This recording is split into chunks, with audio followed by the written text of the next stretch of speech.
the series of NCERT exercise solution, we have already done from question number 1.1 to 1.15. In this lecture, we will solve from question number 1.16 to 1.22. Okay, so just let's see the first question, which is 1.16. It's theoretical. What do you mean by significant figures? Significant figures क्या है? Okay, the significant figures are, we need to define this. So significant figures are meaningful digits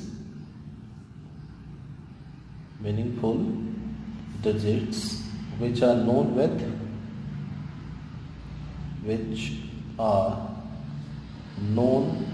with certainty, जिनकी कोई certainty होगी, which are known with certainty. Okay, even the last digit will be considered as a significant figure. अगर किसी number में अगर आप ऐसे देखते हैं, 14.15175. Okay, so even this last one, this will be also considered as a significant figure. जबकि हमें पता है कि ये बड़ा uncertain सी वैल्यू है.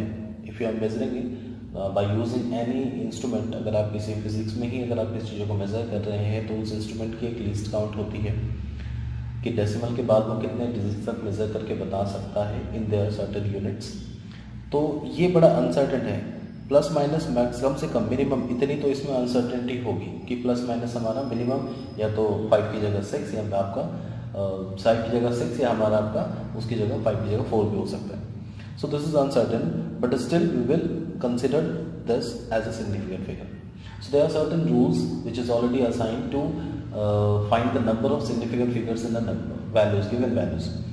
कुछ रूल्स हैं आपको ऑलरेडी, जिसमें आपने पढ़ा होगा रूल्स में कि जैसे सारे नॉन जीरो डिजिट्स वो सिग्निफिकेंट फिगर्स हैं. दो आपके नॉन जीरो डिजिट्स के बीच में अगर कोई जीरो आता है वो भी हमारा सिग्निफिकेंट फिगर है. अगर जीरो आपके लेफ्ट में है तो वो सिग्निफिकेंट फिगर्स नहीं होता. अगर राइट में है तो provided that decimal should be present in your number, that is considered as significant figure. Exponent 10 पे जो एक्सपोनेंट वगैरह होता है वो भी सिग्निफिकेंट फिगर्स में काउंट नहीं करे जाते. और जो काउंटिंग ऑब्जेक्ट्स होते हैं, ठीक है, जैसे आपने कहा 10 बनाना, 12 एग्स एक्सेट्रा, उनमें infinite number of significant. So these are certain rules जो आपने थ्योरी पार्ट में पढ़ी होगी. So this is basically the significant figures. तो यहाँ पे हमारे पास 1 2 3 4 5 सिग्निफिकेंट फिगर्स हैं इसमें. इस तरह अगर मैं 101 की बात करूँ तो इसमें 3 सिग्निफिकेंट फिगर्स हैं. अगले क्वेश्चंस में आपको ऐसे देखने को मिलेगा, ओके, जहाँ पे आप सिग्निफिकेंट फिगर्स काउंट करके बताएंगे. So let's see the next question. Next question देखते हैं. नेक्स्ट क्वेश्चन में क्या कहा गया? In a sample of drinking water, a sample of drinking water was found to be severely contaminated with chloroform. Chloroform is CaCl3. Supposed to be carcinogenic in nature, जो कि cancer causing hydrocarbons है. The level of contamination was 15 ppm. पहले तो ppm समझते हैं, ये भी concentration expression का एक तरीका है जहाँ हम कहते हैं इसे, this is called 1 parts per million. 1 part per million मतलब out of 10 to the power 6. ठीक है, अगर 15 ppm है इसका मतलब है, और वो भी बाय मास, तो इसका मतलब है 15 ग्राम इन 1 मिलियन, ठीक है, या पर million gram of solution. So this is ppm. अब मुझे अगर इसे परसेंटेज मास में निकालना है, मास परसेंटेज निकालना है इसका, तो 15 gram is present in 1 million. So 100 gram में कितना प्रेजेंट होगा? Because out of 100 is always taken as a percentage में हम ऑलवेज आउट ऑफ 100 लेते हैं. तो हमने देखा 15 ग्राम 10 to the power 6 ग्राम यानी 1 मिलियन ग्राम में है, तो 100 ग्राम में कितना होगा? बस ये आपका 15 upon 10 to the power 6 into 100 करने पे ये आ जाएगा आपका परसेंटेज में. सो this is 15 into 10 to the power -4, जिसे मैं ये लिख सकता हूँ 1.5 into 10 to the power -3 percentage. This is the mass percentage of chloroform that is present in drinking water. ये मास परसेंटेज हो गया, ठीक है. 15 ग्राम इन 1 मिलियन, तो 100 ग्राम में कितना होगा बस मैंने वो निकालना है, वो परसेंटेज में आ जाएगा. जितना 100 ग्राम में होगा वो परसेंटेज में ही होता है, because out of 100 is always taken as percentage. ये तो हो गया फर्स्ट क्वेश्चन. सेकंड क्वेश्चन की तरफ बढ़ते हैं. सेकंड में पूछा गया कि determine the molality of chloroform in water sample. जो भी आपको सॉल्यूशन और वाटर सैंपल दिया गया है उस सैंपल में मोलालिटी उस सैंपल की क्या होगी। तो मोलालिटी के लिए दो चीज़ें चाहिए, number of moles of solute चाहिए, सॉल्यूट इज क्लोरोफॉर्म है, और दूसरा मास ऑफ सॉल्वेंट चाहिए, वो भी केजी में। ठीक है, तो हमने यहाँ पे इस परसेंटेज को निकालने का मतलब क्या है, ये आपने आउट ऑफ 100 निकाला था ना कि 100 ग्राम में कितना ग्राम क्लोरोफॉर्म प्रेजेंट है। So you have seen that 100 gram of sample, जो भी आपका contaminated सैंपल था, contains 1.5 into 10 to the power minus 3 gram of chloroform. हम अगर 100 ग्राम में देख रहे हैं तो इसमें हम 1000 ग्राम में निकाल लेते हैं। तो पहले आप 1 के लिए निकालेंगे, फिर 1000 के लिए निकालेंगे। यूनिटरी मेथड का इस्तेमाल कर रहा हूँ, मैं डायरेक्टली लिखूंगा मैं just 1.5 into 10 to the power minus 3, second term हमारा ये नीचे आ जाएगा एंड इंटू 1000 कर दिया, 2 0 कट गया। This is 1.5 10 to the power minus 3 into 10, so into 10 मतलब 10 to the power minus 2, इतना ग्राम क्लोरोफॉर्म। तो ये मैंने निकाल लिया 1000 ग्राम ऑफ वाटर में कितना gram water which is solvent, कितना ग्राम क्लोरोफॉर्म प्रेजेंट होगा। ठीक है, आपको यही तो पूछा गया मोलैलिटी में क्या होता है, मास ऑफ सॉल्वेंट 1000 ग्राम अगर वाटर है तो उसमें कितने नंबर ऑफ मोल्स होंगे सॉल्यूट के यानी क्लोरोफॉर्म के। तो मैंने तो सॉल्यूट का नंबर ऑफ मोल्स नहीं निकाला, मास निकाला, इसे नंबर ऑफ मोल्स में कन्वर्ट कर लेते हैं। अब वो 1000 ग्राम ऑफ सॉल्वेंट में प्रेजेंट होगा, so that will be the molality. तो मैं इसे हटा रहा हूँ, लास्ट पोर्शन आपका। सो जस्ट मैंने कहा क्या, ये 1000 ग्राम में इतना ही ग्राम आपको प्रेजेंट है क्लोरोफॉर्म का।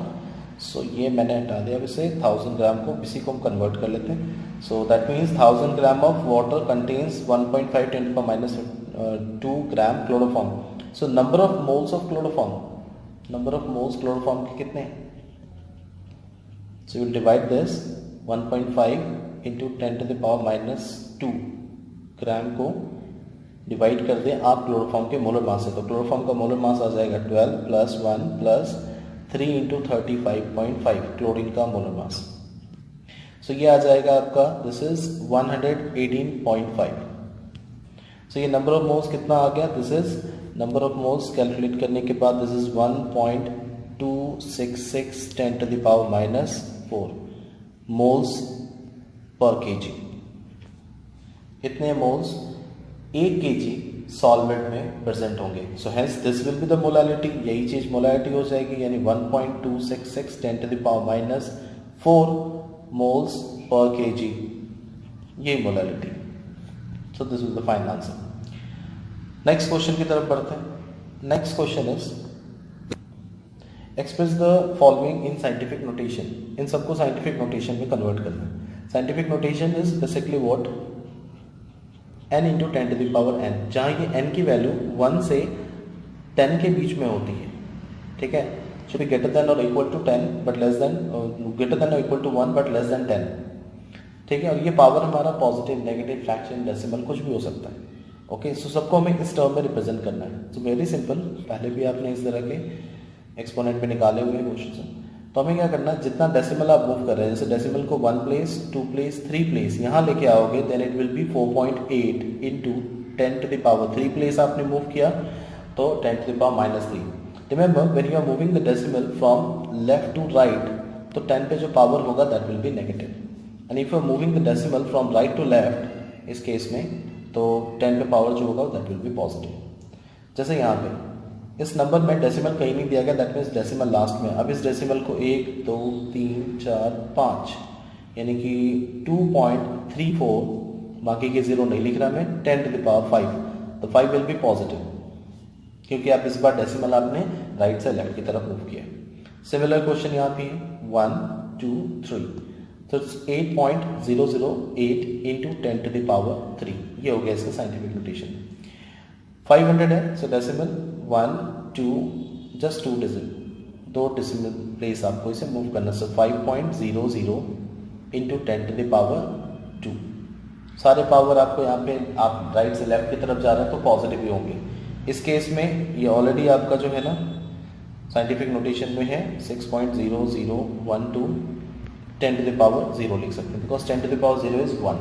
सो 10 के एक्सपोनेंट के टर्म में लिखना था साइंटिफिक नोटेशन में, तो हमने इसे लिख दिया। ये जितने भी वैल्यूज हैं आप फर्स्ट टर्म यहाँ पे दिख रहे हैं, ये टर्म्स, ये तो 10 पे पावर एक्सपोनेंट वाले टर्म हो गए इस साइड वाले, ये टर्म सारे 1 से 10 के बीच ही होंगे। नेक्स्ट क्वेश्चन की तरफ बढ़ते हैं 1.19 पे। सिग्निफिकेंट फिगर्स निकालने के लिए अब आपके पास है नेक्स्ट क्वेश्चन में कि how many significant figures are present in the following. मैंने रूल्स आपको फर्स्ट क्वेश्चन में कहा था आज के, ठीक है, तो उस रूल्स को यहाँ पे फॉलो करते हुए हम नंबर ऑफ सिग्निफिकेंट फिगर्स देखते हैं। पहली बात, जो लेफ्ट साइड में जीरोस होते हैं they are not considered as significant figure because they are used to represent the position of decimal only. सिर्फ दो ही सिग्निफिकेंट फिगर होंगे इसमें, 2 और 5, ठीक है।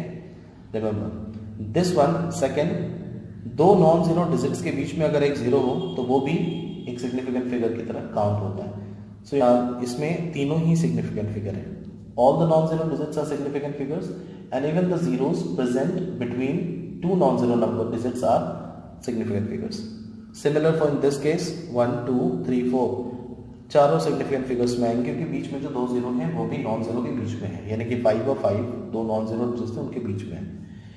Okay, the zeros present to the right of non-zero digits are not considered as significant figure, ठीक है। कब कंसिडर नहीं करते, बट कंडीशन है यहाँ पे कि डेसिमल, अगर डेसिमल होगा आपके एक्सप्रेशन में दैट विल बी कंसिडर्ड। अगर नहीं है डेसिमल कहीं आपके एक्सप्रेशन में तो ये कहीं कंसिडर नहीं होगा। So only 3 with significant figures will be there in this number. यहाँ राइट में नंबर है जीरोस मगर डेसिमल है, आपको दिख रहा है, डेसिमल की वजह से ये सारे जीरो सिग्निफिकेंट फिगर में काउंट होंगे और यहाँ पे 4 सिग्निफिकेंट। अब इन दोनों बीच में डिफरेंस आपको जानना बहुत जरूरी है, चारों सिग्निफिकेंट फिगर्स होंगे। सिमिलरली इसमें बात करें तो इसमें तो दो नॉन जीरो के बीच में भी जीरो है तो ये सब काउंट करना ही पड़ेगा, तो सारे ही सिग्निफिकेंट फिगर्स हैं। So there are 5 significant figures in this number. Okay, so this is all about the significant figures. Rules एक बार ध्यान से पढ़ लें और फिर उसके बाद आप इन क्वेश्चंस को आंसर कर सकते हैं। Moving to the next one, round up the following up to 3 significant figures. इन सबको राउंड अप करके आपको 3 सिग्निफिकेंट फिगर्स तक लाने हैं, यानी इसको मुझे यहाँ तक लाना है बस। तो यहाँ तक लाने के लिए मुझे इसे जीरो करना होगा। तो 1 इस नंबर को देखते हैं, ज़्यादा में जीरो करना, क्या ये लेस देन 5 है या मोर देन 5 है। If it is less than 5 तो इससे पहले वाला नंबर उसमें कोई चेंज नहीं होगा, यानी कि 34.2 ही आपका यहाँ पे आंसर होगा। 1 को आप यहाँ पे जीरो कर सकते हैं। 3 डिजिट में आ रहा है, देखिए सिग्निफिकेंट फिगर्स यहाँ 3 डिजिट में है, यहाँ भी आपको यहीं तक रखना है, ठीक है। और ये भी आपका लेस देन 5 है, इन सबको देखना है, जो एडजेसेंट नंबर हो उन्हीं देखना है सिर्फ, जहां तक आपको राउंड ऑफ करना है। तो 1 को देखना है मेनली हमें यहाँ पे, तो 1 लेस देन 5 है तो हम 104 ही रहने देंगे, इस 4 को चेंज नहीं करेंगे, ठीक है। और यहाँ 3 सिग्निफिकेंट फिगर्स आपके ये हो गए। इस पे आते हैं तो ये जीरो तो सिग्निफिकेंट फिगर में काउंट होता ही नहीं, मैंने अभी बताया था। Zeros to the left of non zero digits are not considered as significant figures because they are used to represent the position of decimal only. तो 3 सिग्निफिकेंट फिगर्स में आपको रखना है। Now see this one 7, this is greater than 5। अगर इसे आपको 5 मतलब zero करना है, हटाना है, तो आपको इसको एक डिजिट बढ़ाना होगा, +1 करना होगा। तो 59 में +1 करोगे, 9 में +1 करोगे मतलब 10 हो जाएगा। 10 में कैरी आपका मतलब फॉरवर्ड होके यहाँ पे ऐड होके 5 को 6 बना देगा। सो दिस इज 0.0460, यानी 59 +1 कर दो, 9 है तो वो एक डिजिट पहले वाले को भी बढ़ा देगा। Now this is 3 significant figures में 280। अब ये 5 से ज्यादा है, दिस इज मोर देन 5, तो इसे बढ़ाने के लिए हमें इसे 281 लिखना होगा, यानी कि 0 के लिए आप +1 बढ़ा देंगे यहाँ पे। So this is how to round up the numbers, ठीक है। नेक्स्ट क्वेश्चन की तरफ बढ़ते हैं। नेक्स्ट क्वेश्चन बहुत सिंपल है। The following data are obtained when dinitrogen and dioxygen react together to form the different compounds. ये हम एग्जांपल में भी बनाते हैं। लॉ ऑफ मल्टीपल प्रोपोर्शन में नाइट्रोजन के जो ऑक्साइड्स होते हैं, 5 ऑक्साइड्स, वो उनके एग्जांपल्स हैं। According to the law of multiple proportion, whenever 2 elements combine to form 2 or more than 2 different compounds, जैसे नाइट्रोजन और ऑक्सीजन मिलके, ठीक है, 5 ऑक्साइड्स नाइट्रोजन के ऑक्साइड्स बनाते हैं, N2O, NO2 का डाइमर आप देखें दैट इज N2O4, ठीक है, तो आप उसे एक ही कंसिडर कर सकते हैं। N2O3 trioxide and finally N2O5, ये 5 ऑक्साइड बनाते हैं। अब इनमें इनका मास रेशियो दिया गया, मास ऑफ डाइनाइट्रोजन और ऑक्सीजन वो दिया गया है। अब इनका रेशियो देखना है, हर एक में एक का रेशियो देखना है by keeping one as a constant, एक को कांस्टेंट रखना होगा। चलो डाइनाइट्रोजन को कांस्टेंट कर लेते हैं। डाइनाइट्रोजन को कांस्टेंट अगर आपने कर लिया, उसके मास को कांस्टेंट कर लिया, तो उसके लिए मुझे सभी में डाइनाइट्रोजन का देखो यहाँ 14 है 14 है 28 है 28 है, तो मुझे इन्हें भी 14 को 28 करना होगा, तो मुझे इन दो एक्सप्रेशन में 2 से मल्टीप्लाई करना है। तो नए आपके डाइनाइट्रोजन के रेशियो और ऑक्सीजन के डाइऑक्सीजन के रेशियो क्या हो जाए देखना। तो 28 13 2, दिस 14 एंड 14 हो गया 28, रेशियो 32 64। उसके बाद 28, इन्हें कुछ नहीं करना, इन्हें आप 1 से ही रखें बिकॉज सारे 28 हो चुके हैं अब nitrogen. 28 ratio 32, last one is 28 ratio 80। So keeping one mass of one of the element as a constant, see the mass ratio of another one, 32 ratio 64 ratio 32 ratio 80। 16 के टेबल में सारे चले हैं, ठीक है। 16 2s 16 4s 16 2s 16 5s, ये एक simple whole number ratio है, सिंपल होल नंबर रेशियो है, ठीक है, सिंपल रेशियो। तो इसका मतलब ये लॉ ऑफ मल्टीपल प्रोपोर्शन को फॉलो करता है। लॉ ऑफ मल्टीपल प्रोपोर्शन के accordingly whenever two elements combine to form two or more than two different compounds, then mass of the one element that combines with the mass of one element, यहाँ पे oxygen है, that combines with the fixed mass of nitrogen which is N2N will be a simple whole number ratio। वो एक simple whole number ratio नहीं होगा। तो मैंने एक के मास को आपको कांस्टेंट रखना था, मैंने नाइट्रोजन के मास को कांस्टेंट रख दिया इन सभी रेशियो में। दूसरे एलिमेंट का जो मास का रेशियो होगा that will be a simple whole number ratio, ठीक है। तो ये एक लॉ ऑफ मल्टीपल प्रोपोर्शन को फॉलो करता है। Now see the next question, unit conversion है, ठीक है। अच्छा, which law chemical combination is obeyed, तो आंसर मैंने बता दिया law of multiple proportion, law of multiple proportion. And give the statement, statement मैंने आपको बता दिया, स्टेटमेंट एनसीईआरटी की हेल्प ले सकते हैं, उससे भी आप लिख सकते हैं। नेक्स्ट है 1 किलोमीटर में कितने मिलीमीटर होंगे। सो रिपीट, 1 किलोमीटर में 1000 मीटर होते हैं एंड हर एक मीटर में 1000, आप इसे भी 1000 से मल्टीप्लाई कर दो तो हर एक मीटर में 1000 मिलीमीटर होते हैं। तो ये फाइनली आपका 10⁻³ इंटू 10⁻³ यानी कि 10⁻6 मिलीमीटर होंगे। फर्स्ट हो गया। पिकोमीटर, अब ये मिलीमीटर में कन्वर्ट हो चुका है ना, ओके। सो अब अगर हम इसे इसमें कन्वर्ट करें, या मीटर को ही देखो, मीटर को ही कन्वर्ट कर सकते हैं। हमें पता है 1 मीटर इज 10⁻12 पिकोमीटर। एक पिकोमीटर में 10⁻−12 मीटर होता है। और अगर उसी का ठीक उल्टा लें, बड़े यूनिट को छोटे में कन्वर्ट करें तो एक मीटर में 10⁻12 पिकोमीटर होते हैं, ठीक है। तो अगर इतना है तो हम क्या करेंगे, इसे पिकोमीटर में कन्वर्ट करने के लिए इसे मल्टीप्लाई करना होगा आपको 10⁻12 से, तब ये पिकोमीटर में कन्वर्ट हो जाएगा। So this is 10⁻15 picometre. So this is the second answer. तो दो आंसर आपके यहाँ पे हो गए, ठीक है। दो आंसर कौन से, एक 10⁻6 मिलीमीटर, 10⁻6 मिलीमीटर, सॉरी माइनस नहीं, और 10⁻15। सेकंड क्वेश्चन में आते हैं। सेकंड क्वेश्चन में क्या देखिए, सेकंड क्वेश्चन में है इट्स 1 मिलीग्राम में कितने केजी होंगे।